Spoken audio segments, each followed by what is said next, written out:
I'm not an atheist, but if I was one, I would be like Friedrich Nietzsche, the 19th century German philosopher. Nietzsche is considered by most philosophers to be the father of modern atheism. That is, in order to understand true atheism, the true atheism of today, it's important to understand Nietzsche. Nietzsche's texts provide the narrative that forms real, what's sometimes called hard atheism, which is the belief that life has no purpose, life has no meaning, there are no objective moral values, even things like free will doesn't exist, and so on. All of those kind of beliefs fall under the atheism of today, at least of the intellectual variety. Nietzsche expresses his views in his famous parable of the Madman.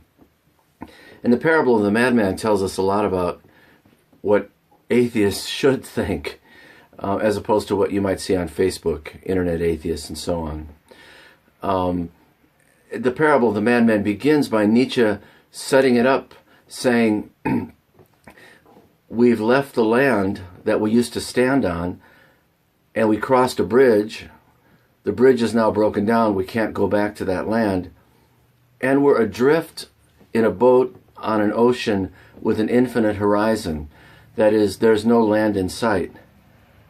These are all metaphors, and by the land, Nietzsche means the metaphysical foundation for morality, which in 19th century Europe, and even extending almost to today, was Christian theism. That is, Christian theism gave Europe a metaphysical foundation or a reason to be moral and posited objective moral standards. It's interesting to note that there are some atheists today, such as maybe Jürgen Habermas and certainly Marcello Pera of Italy. And Pera, even though he's an atheist, says Europe is falling apart, and the answer to that dilemma is to go back to Christian morality, even though Pera himself doesn't believe that there's a God. So Christian moral values, the idea that there is a God who gives us subjective moral values, formed Europe. And Nietzsche says now that we're atheists, that's all gone. We're adrift on an ocean. There's no direction. There's no land in sight. He was looking for it all of his life, and arguably, maybe most certainly, Nietzsche never found it.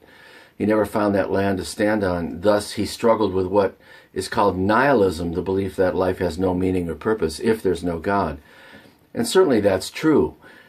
So Nietzsche tells this parable of a madman who enters a village, and the village is filled with people who don't believe in God, that is, village atheists, who are living in this village, and Nietzsche is astounded by that idea that they are still in this village, which is defined by Christian theism. That is, these people say they are atheists, but they're still living as if there's a right and a wrong, a good and a bad, a true and a false, and so on. All these values have to be gone beyond. Nietzsche called it a transvaluation of all values. So in the parable, a madman comes into the village holding a little lantern, which means he's got the light, he's got the truth of what atheism and atheists should believe, of what atheism is and what atheists should believe. And the village atheist think he's crazy. He says, "What? Don't you realize what we've done? We've killed God. The very foundation of all that we believe is now gone." The madman says, it's like we were once a planet orbiting the sun, and that sun was Christian theism, which gave a metaphysical foundation for objective moral values.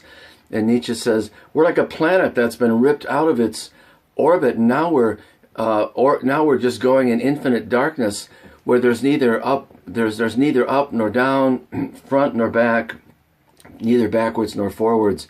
That is, there's no direction. Nietzsche says in the parable of the madman, this is the greatest event in all history.